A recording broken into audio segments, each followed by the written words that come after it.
Okay, yun. Alis na natin. So, lilinisan din natin to. Yan, ito yung palinis natin. O kahit sa saig ay makakatanggal. So, tingnan natin. Yan. Kunti na lang.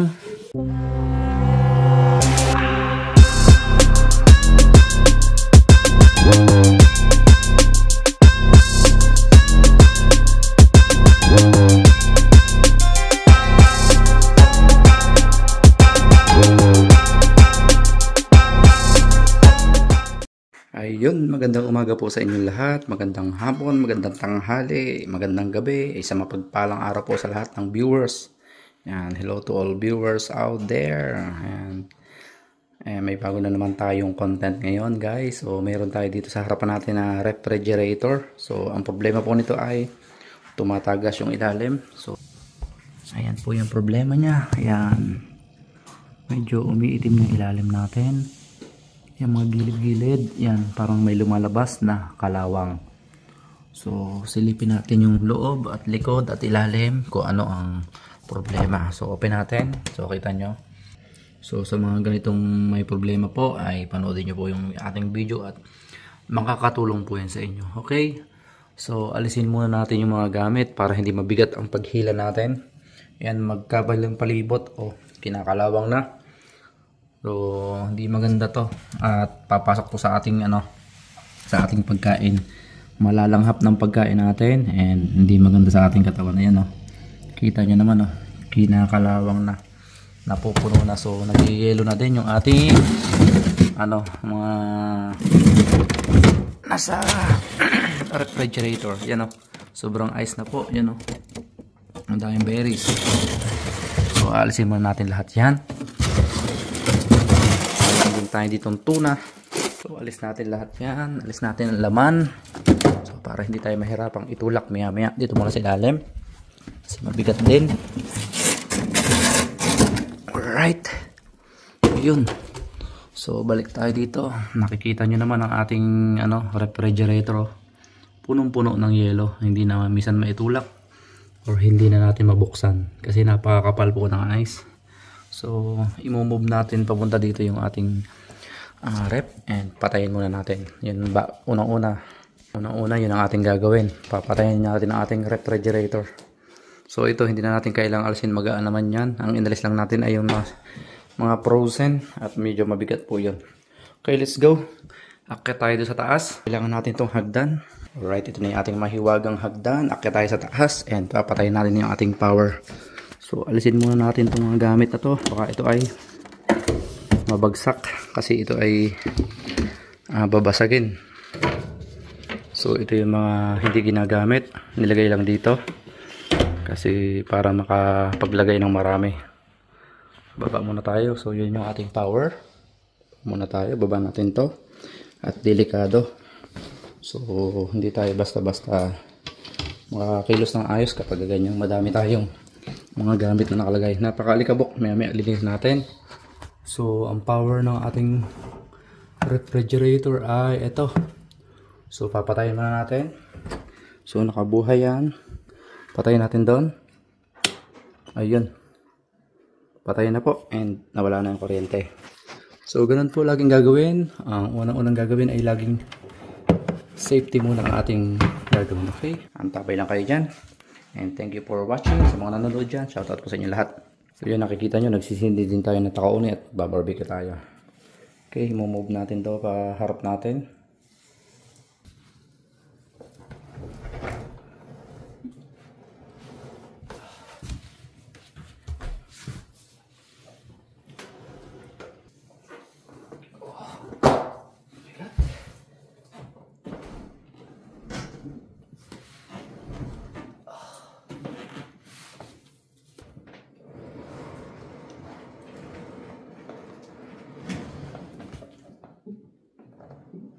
Right, doon tayo sa likod. So napakadumi ng ating likod and ating lilinisan. Maalikabok na din.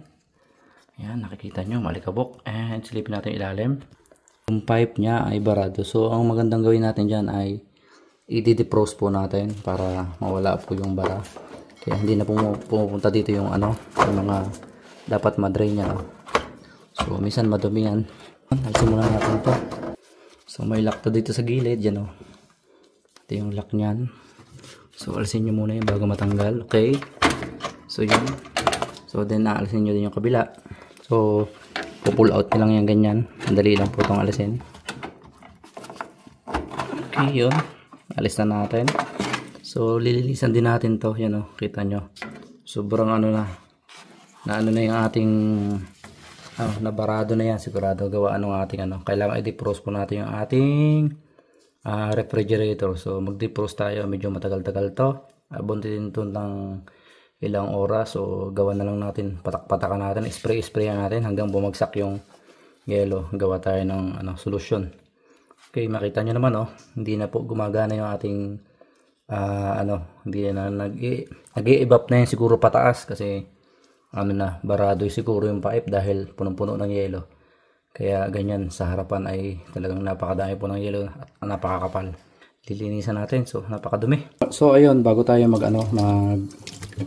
mag-defrost kasi tutulo yung tubig sa likod. So dapat nakalagay ito para hindi mabasa sa floor. So muna tayo ng brush. Dapat ito laging malinis.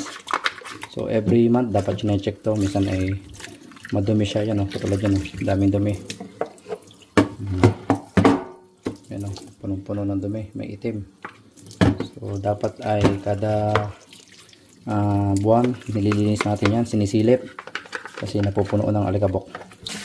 Kasi itong rep na to ay hindi po naman po yung mga bagong rep ngayon na nag-auto defrost.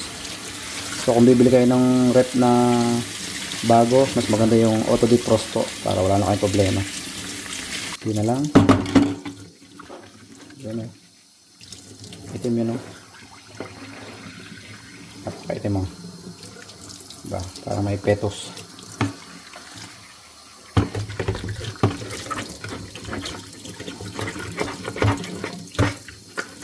Na lang palambutin natin yun. Dami lumabas.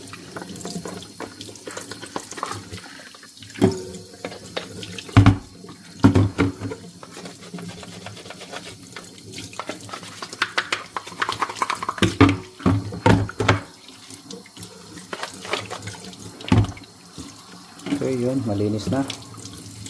Ito ay yung pinaka lock niya sa gilid. So ibabalik na natin. Punasan lang natin ng konti para hindi tumulo.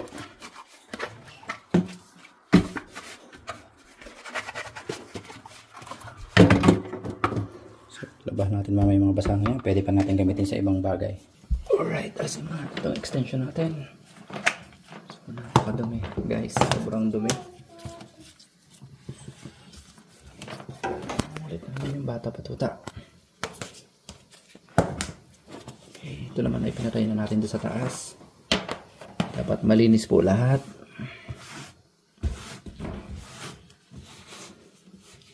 Napakadami. So dapat naka-gloves po tayo para hindi tayo masyado maanohan yung kamay, masugatan or makapitan ng mga kalakalawang.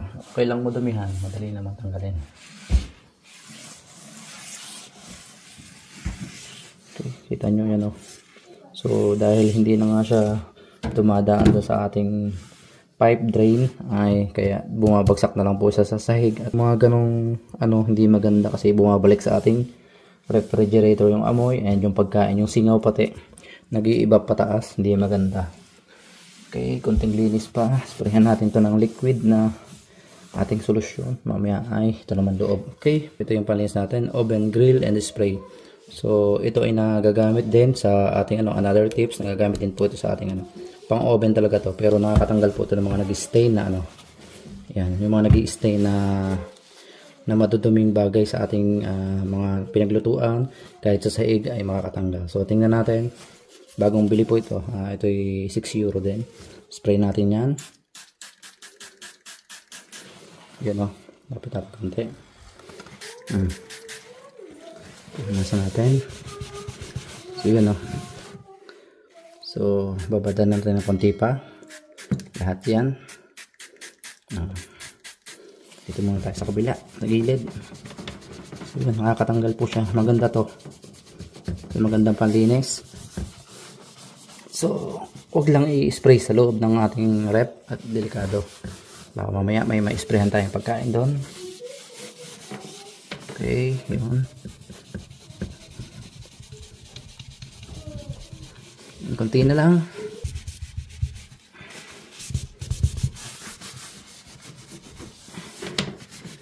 Diba? Effective po yung ating nabiling panlinis. Kunti pa.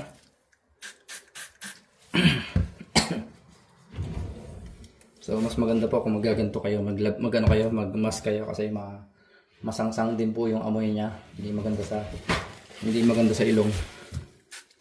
Kung gagamit kayo nito, mas maganda nakamask kayo.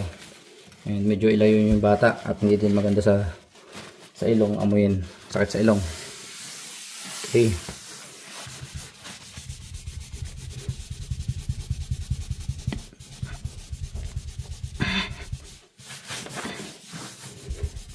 Okay na yan. Yan, alright na. So, okay. So, yan. Nakita nyo naman before and after. So, naman linisan natin. So, tanggalan natin dumi.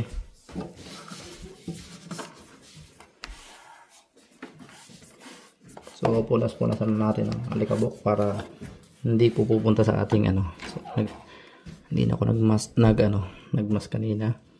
And hindi na din ako nag-gloves.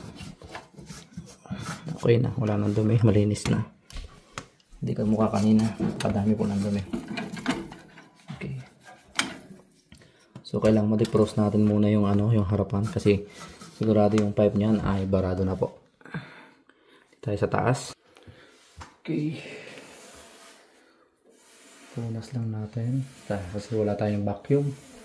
So yan o, kita nyo ang dumi din. Ang kapal ng dumi. Tsagain natin yan, punasan. Yan, madali lang po magbalik nito. So, ganito lang gagawin nyo. Yan o, ganyan lang. Yan. Ganyan naman. Kiklip nyo ulit dito yan. Sa gilid. Kailangan matigas yung daliri nyo o kaya may pang kayo. May pang plies kayo. Okay. Yun. Then sa kabila naman, ilalak nyo ulit yung ganun. Okay, yun. Okay na. So, ito yung pipe na to. Lalagyan natin ng konting tubig para tumulo dito. Yan. Lagyan natin ng konting tubig doon para mawala yung bara. So, dito tayo sa harapan. Saan yun? Ayun. Lang. Ayan o. Barado yung pipe natin. So, sundutin natin yan.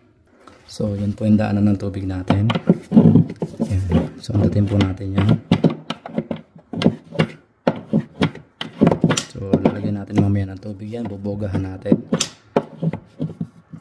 Ayan na.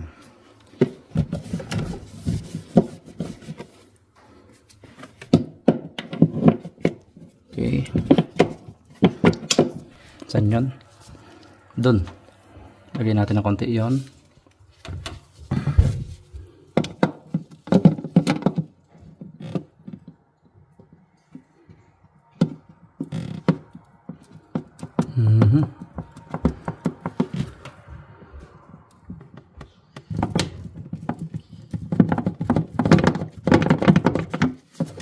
Okay, ito tayo sa likod. Silipin natin. Ayan o. Ayan. So yun. Dumadaloy na. Hindi na po siya barado. Ayun. May konting tubig na siya. So alisin ulit natin para napakita ko sa inyo. Hindi na siya barado. Okay, yan o. Ang dumi po ng ating nakuha doon sa likod. So yan. So hindi na siya barado ngayon. So konting defrost na lang ulit. Para mabalik natin yung ating mga gamit. Okay na siya. Tumutuloy na yung ating hindi na siya nagbabarado. Okay, konting na lang kasi kanina punong-puno ng yelo yung pipe sa harap. Okay, ganun ulit. Lock lang, so ganyan lang. So dito po tumutuloy yung ating tubig, yan o. Kita nyo? Diba? Yun. So kapag barado po yan, yung pipe na yan, kapag barado dyan at may dumi doon, hindi po yan tutulo dito. Okay, balik na natin. So yun, okay na. So, kailangan na lang natin i-defrost and ibalik ulit natin. Yun, may nakuha pa tayong dumi. Hindi pa malinis. So hindi tayo perfect. Okay, tulak na ulit natin palikod. Ayun guys, medyo mahaba-haba yung ating premiere na to. Pero may makukuha kayong kabuluhan dito kahit medyo mahaba. So itulak na ulit natin pabalik yung ating ginawa. So para matapos na natin ating pag-defrost.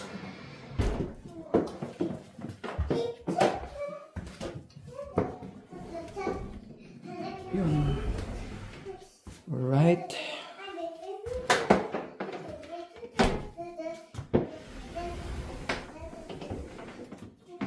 Yung sunod naman natin gagawin, ma-defrost natin to. Ayan o, nakikita nyo, napaka itim. So, dapat ma-defrost pa natin yan kasi magbablock naman po yan sa taas. So, ganito po yung ginagawa ko kapag ganyang nagkakaroon tayo ng nag-a-ice yung ating ating rep. So kapag ganun madaling makabawas ang yelo yan, ganyan lang. Para mga 2 kutsara. So tansyahin lang natin kung wala tayong kutsara. So yan, okay, mga 2 kutsara na maliit.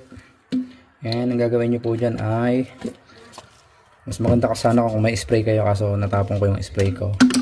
Yan. At hindi natapon. So maligamgam na tubig po ang ating ilalagay. Warm water po, warm water. Punuin natin yan.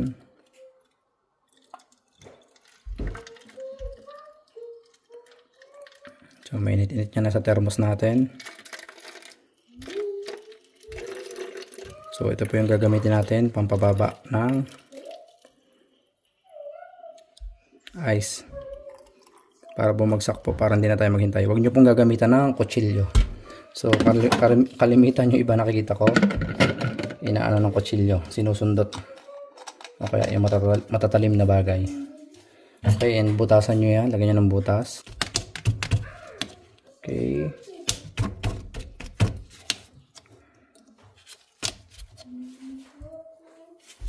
Alright. Yun. So let's go.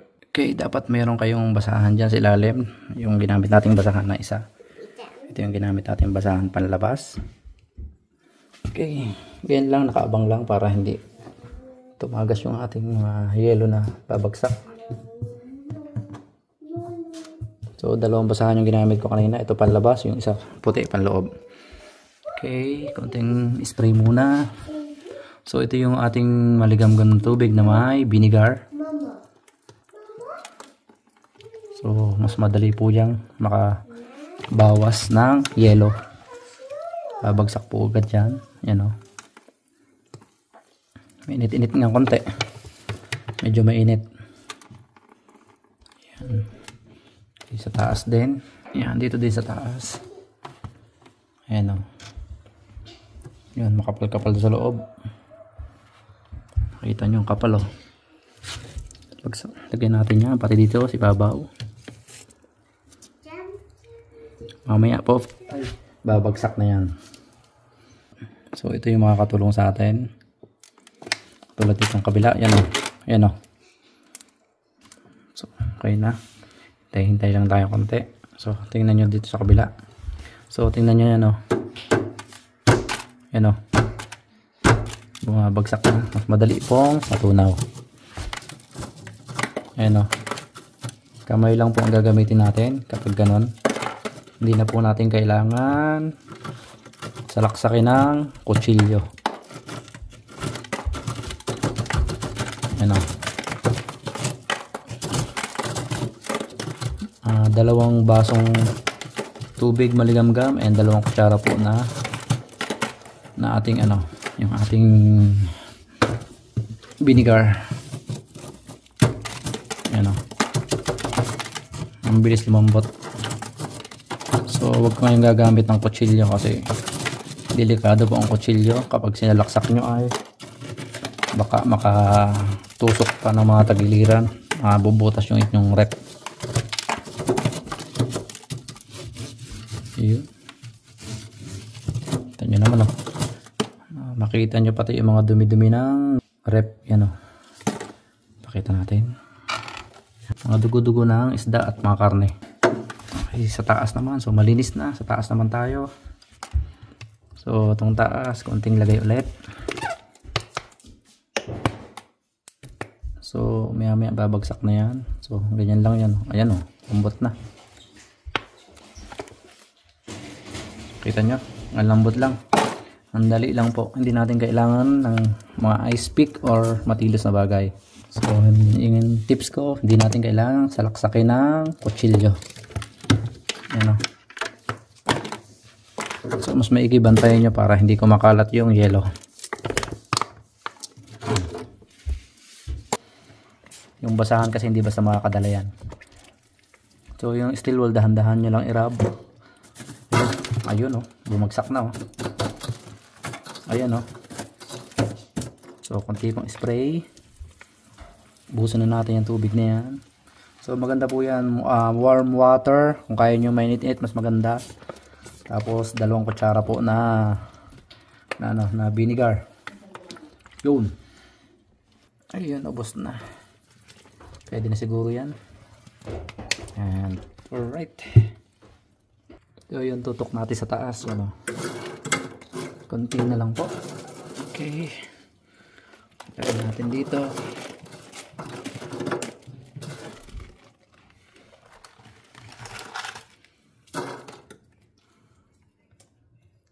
So yun, konti na lang. Lagyan natin dito.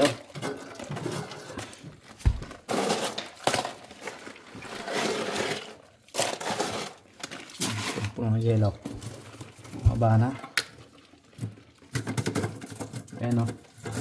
So kapag na-sprayhan na ganun, mas maganda. Mabilis. Ano, nag-alaglag na lang o. Kung ng kamay natin. So yung toothbrush natin.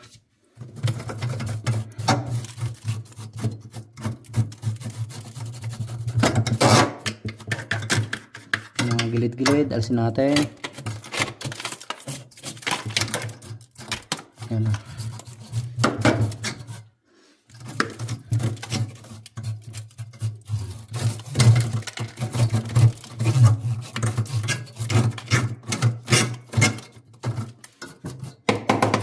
Yun, okay na. Whew! Okay pa.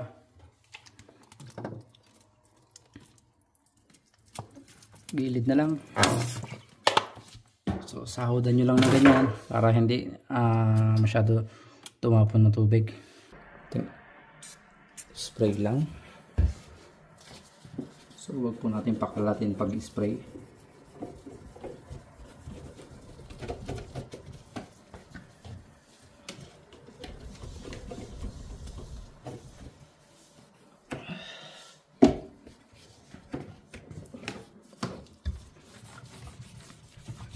So babadan muna natin konti yan, ganyan, no? Palibot. So kapag ganyan maiitim na, hindi maganda. Yan. So hindi maganda sa ating refrigerator ang ganyan. So dapat linisan natin pati yung loob niya, no? Yan po ay mga molds. Hindi maganda po. Punta po yun sa ating pagkain. Ito. So tirahin ulit natin yan. Dampi ulit natin konti sa ating ginawang solusyon. So konting rub lang po para mas matanggal natin. Okay, medyo malayo yung camera. Yan, nilapit na natin. Tumutulo. So, punasan natin. So kahit nung punas mo dyan, hindi siya matatanggal, oh. So kailangan natin tong konting dampi ulit. Yan, oh. Tapos punas lang ulit ng basahan. Ayan o. So ito na lang. Ito nag-evaporate kasi dito. Maawas dito sa gilid. Yung mga kalawang kasi barado nga po yung ating likod ng pipe. So yun, barado yun. Yan nandun. So lalagyan na natin ng tubig yan. Dumadaloy na. Na-drain na natin. And wala na pong yelo sa likod. Okay. Kunti na lang.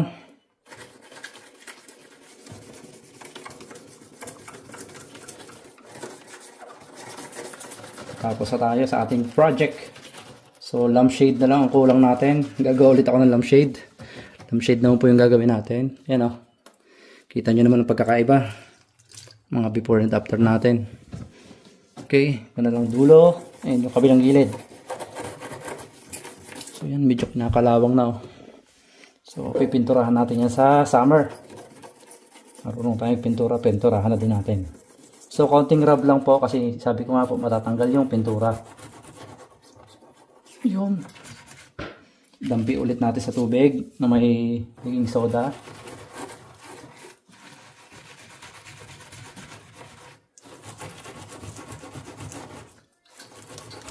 Yun o. Yun o. Dito subukan natin alisin. Yan. Ito mo. Before and after. So yan. Before and after. So konti na lang.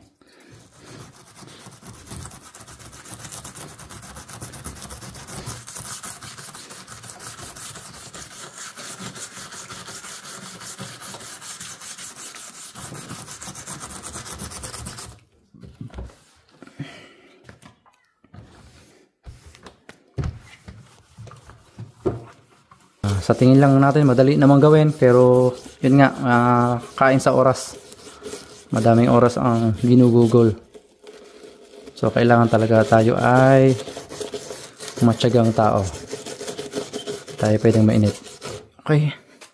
So okay na yan. Babalik na natin mga ano natin, mga tinanggal dyan sa loob. Alright na sa okay. So yun o.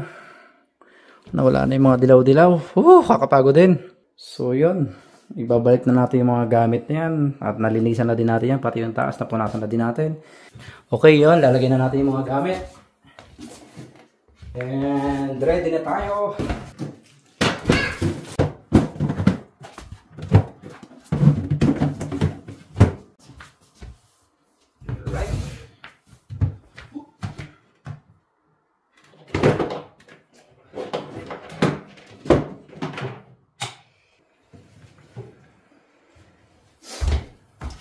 Alright, yan. Nabuhay na natin.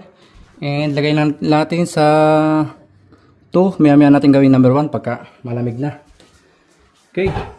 So yun, maraming salamat po sa inyo lahat. Sana may napulot po kayong aral sa ating video na to. And nawala na po yung mga kalawang sa gilid. Puting-puti na po yung ating refrigerator. Maraming salamat po sa inyo lahat. And sa susunod po na video, abangan nyo po at marami pa tayong gagawin mga tutorials na kung ano-ano na makabuluhan at makakatulong po sa ating mga viewers.